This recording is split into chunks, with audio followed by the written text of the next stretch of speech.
Hello, नमस्कार सर्वांना. सर्वप्रथम ओम नमः शिवाय. मी कोमल स्वागत करते तुमचं आपल्या यूट्यूब चॅनलमध्ये. तर आज आहे महाशिवरात्र आणि महाशिवरात्रीची पूजा मी कशा पद्धतीने केली आहे हे मी तुम्हाला दाखवणार आहे. मी ही पूजा प्रदोष काळामध्ये करते आहे, म्हणजे संध्याकाळी करते आहे. तर आपण दिवसाच्या 4ही प्रहरामध्ये कधीही ही पूजा करू शकतो.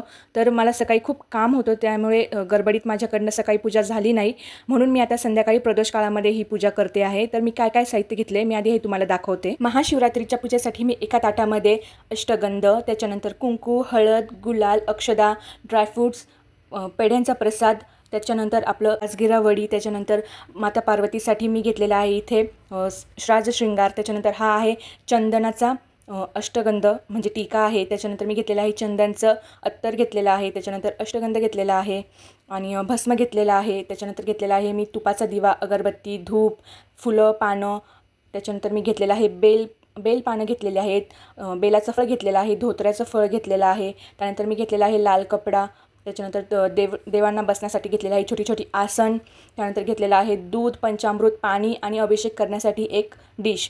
तर मी चौरंगावरतीच करणार आहे इथे, त्यामुळे मी आधी चौरंग पुसून घेतला, दिवा प्रज्वलित करून घेतला, दिव्याची पूजा करून घेतली. त्यानंतर मी एक लाल कलरचा कपडा अंथरलेला आहे तिथे, त्याच्यावरती मी अक्षता टाकून आधी आपली भगवान गणेश आणि माझ्याकडे आता माता पार्वतीचा फोटो किंवा मूर्ती नाही आहे, त्यामुळे मी माता पार्वतीचंच प्रतिरूप असलेली माता अन्नपूर्णेला ठेवणार आहे. तुमच्याकडे जर परिवाराचा फोटो असेल किंवा मूर्ती असेल, म्हणजेच भगवान शिव, माता पार्वती, गणपती आणि कुमार कार्तिकेय यांचा जर फोटो असेल किंवा मूर्ती असेल तर तुम्ही तीही पूजा करू शकता, या दिवशी त्यांचीही पूजा करू शकता. तर मी इथे आता पहिले एका वाटीमध्ये तांदूळ घेऊन त्याच्यावरती अन्नपूर्णा मातेला ठेवलेला आहे. त्यानंतर अन्नपूर्णा मातेला मी हळदी कुंकू लावलेला आहे, गणपतीचीही पूजा करून घेतलेली आहे. त्यानंतर मी घेतलेला आहे एक डिश आणि डिशमध्ये मी आता पहिले करणार आहे महादेवांचा अभिषेक. तर मी सुरुवातीला पाण्याने 5 वेळेस पाणी टाकून आपल्याला अभिषेक करून घ्यायचा आहे. त्यानंतर आपल्याला त्याच्यावरती टाकायचं आहे दुधानंतर आपल्याला पुन्हा त्याच्यावरती पाणी टाकायचं आहे आणि त्यानंतर मग आपल्याला पंचामृत टाकायचं आहे. पंचामृतानंतर आपल्याला पुन्हा पाणी टाकून देवाला छान स्वच्छ धुवून घ्यायचं आहे आणि एका कोरड्या कपड्याने त्याला कोरडं करून घ्यायचं आहे. दूध, पंचामृत आपल्याला नेहमी स्टीलच्या भांड्यात किंवा चांदीच्याच भांड्यात घ्यायचं आहे, तांब्याच्या भांड्यामध्ये घ्यायचं नाही. तांब्याच्या भांड्यात रिॲक्शन होऊन त्याचं विष तयार होतं, त्यामुळे कधीही तांब्याच्या भांड्यात किंवा पितळाच्या भांड्यात आपल्याला दूध आणि पंचामृत वगैरे घ्यायचं नसतं, त्यामुळे ते कायम चांदीच्या किंवा स्टीलच्याच भांड्यामध्ये घ्यायचं आहे. माझा हा अभिषेक होतोय तोपर्यंत मी महाशिवरात्र का साजरी केली जाते हे मी तुम्हाला सांगते. महाशिवरात्र हा एक हिंदू सण आहे जो दरवर्षी फेब्रुवारी ते मार्च दरम्यान येतो. श्री शंकराच्या सन्मानार्थ हा साजरा केला जातो. हिंदू दिनदर्शिकेनुसार हा सण फाल्गुन महिन्याच्या पूर्वार्धाच्या 14व्या दिवशी साजरा केला जातो. महाशिवरात्र म्हणजे शिवाची महान रात्र. बहुतांश सण हे दिवसात साजरे केले जातात, पण महाशिवरात्र हा सण दिवस व रात्र दोन्ही वेळेस आपण साजरा करू शकतो. महाशिवरात्रीला विशेष महत्त्व आहे, कारण हीच ती रात्र आहे जेव्हा भगवान शंकराने तांडव नृत्य केलं होतं. असे म्हणतात, तांडव नृत्य हे शिवाचं ब्रह्मांडीय नृत्य आहे आणि हे नृत्य जीवनाचं शाश्वत चक्रांचं प्रतीक आहे. तसेच असंही म्हटलं जातं, महाशिवरात्र हा दिवस भगवान शिव आणि माता पार्वती यांच्या विवाहाचा दिवस म्हणून साजरा केला जातं, विवाह सोहळा म्हणून साजरा केलं जातं. ही रात्र अंधकार आणि अज्ञानाचं प्रतीक मानले जाते, म्हणून या रात्री शिवाची पूजा करून भक्त अंधकारातून प्रकाशाच्या आणि अज्ञानातून ज्ञानाच्या मार्गावर जातात.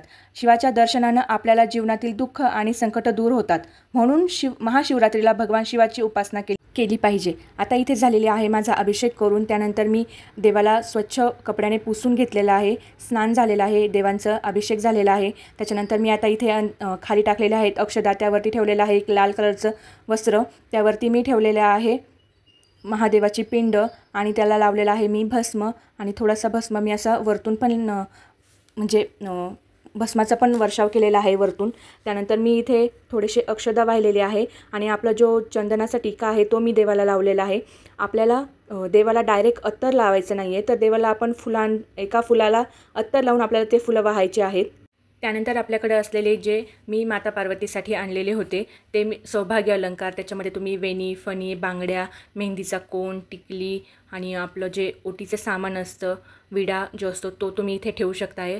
त्यानंतर मी आधी तो खालीच ठेवला होता, पण मला लक्षात आलं की माझ्याकडे खाऊची पानं आहेत, म्हणजे नागवेलीची पानं आहेत, तर मी त्याच्यावरती ते ठेवलेलं आहे आणि मग मी पिंडही त्यावरतीच ठेवली, कारण की माझ्याकडे 5च पानं होते, ते सगळे देवांना ठेवता येणार नव्हते, म्हणून मग मी जोडीजोडीचेच पानं ठेवायचे असतात आपल्याला हे, तर ते ठेवलेले आहे. त्यानंतर मी देवाला धतुऱ्याचं फळ वाहिलेलं आहे, बेलाचं फळ वाहिलेलं आहे. त्यानंतर त्यांचा साज शृंगार करून घेतलेला आहे आणि मी बेलपत्र वाहायला सुरुवात केलेली आहे. हे सगळं करत असताना तुम्हाला कंटिन्यू ओम नमः शिवायचा जाप करायचा आहे किंवा तुम्हाला दुसरं काही अजून शिवस्तुती किंवा शिवाची वेगवेगळी नावं येत असेल तर तुम्ही त्याचंही पठण करू शकता आहे. त्यानंतर आपल्याला जी बेलाची पानं आहे तर पानांचं टोक आपल्याकडे आणि देठाचं टोक हे मागच्या बाजूला असं करायचं असतं आणि ते पान उलटंच वाहायचं असतं. बेलाचं पान हे कायम उलटं वाहायचं असतं, सरळ वाहायचं नसतं. त्यानंतर आता माझी पूजा करून झालेली आहे. त्यानंतर मी इथे नैवेद्य दाखवला आहे, ओवाळून घेतला आहे देवाला आणि आता मी करणार आहे इथे आरती. तुम्ही बघू शकताय आता माझी पूजा बऱ्यापैकी झालेली आहे. तर अजूनही मला इथे काही करायचं आहे. तर मला 111 बेलाची पानं वाहायची होती, पण मला तितकी ती मिळाली नाही, म्हणून मी आता इथे 111 तांदळांचा जो नामस्मरणाचा ओम नमः शिवायचा जो जाप आहे तो करायचा आहे मला 111 तांदूळ वाहून. तर मी आधी ही सगळी पूजा झाल्यानंतर तो करणार आहे. आता माझी पूजा होतच आलेली. त्यानंतर मी इथे आता कापुराने ही आरती करणार आहे. पूर्ण कर्पूर आरती जी आहे ती मी पूर्ण कापुरानेच करणार आहे आणि आपली जी भगवान शंकराची आरती आहे ती आपल्याला म्हणायची आहे. आरती झाल्यानंतर मी केलेले आहे शिवाच्या 111 नावाचा जाप, जो की मी 111 अखंड तांदळाच्या दाण्यांनी केलेला आहे. तर तुम्हाला माझे व्हिडिओ कसे वाटतात हे मला कमेंट करून नक्की सांगा. माझी पूजा आवडली असेल तर प्लीज चॅनलला सबस्क्राईब करा, व्हिडिओला लाईक करा, शेअर करा, कमेंट करायला विसरू नका. तर अजूनही मी तुम्हाला अशाच प्रकारचे व्हिडिओ घेऊन येणार आहे, त्यामुळे आजच आपल्या चॅनलला सबस्क्राईब करून ठेवा. तुम्हाला माझा व्हिडिओ कसा वाटला हे मला कमेंटद्वारे नक्की कळवा.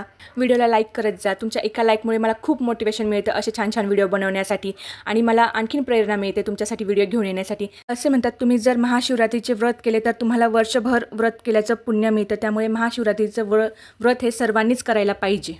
तर मी इथे मागवलेलं होतं हे काशी विश्वनाथ मंदिरातील तंडुल महाप्रसाद. हा महाप्रसाद काशी विश्वनाथ मंदिरात अर्पण केलेल्या बेलपत्राच्या चूर्णांपासून निर्मित केला जातो. आणि ही आहे माझी शिवरात्रीची रांगोळी. कशी वाटली मला कमेंट करून नक्की कळवा. भेटूया लवकरच. तोपर्यंत बाय सर्वांना. पुन्हा एकदा महाशिवरात्रीच्या हार्दिक शुभेच्छा. ओम नमः शिवाय.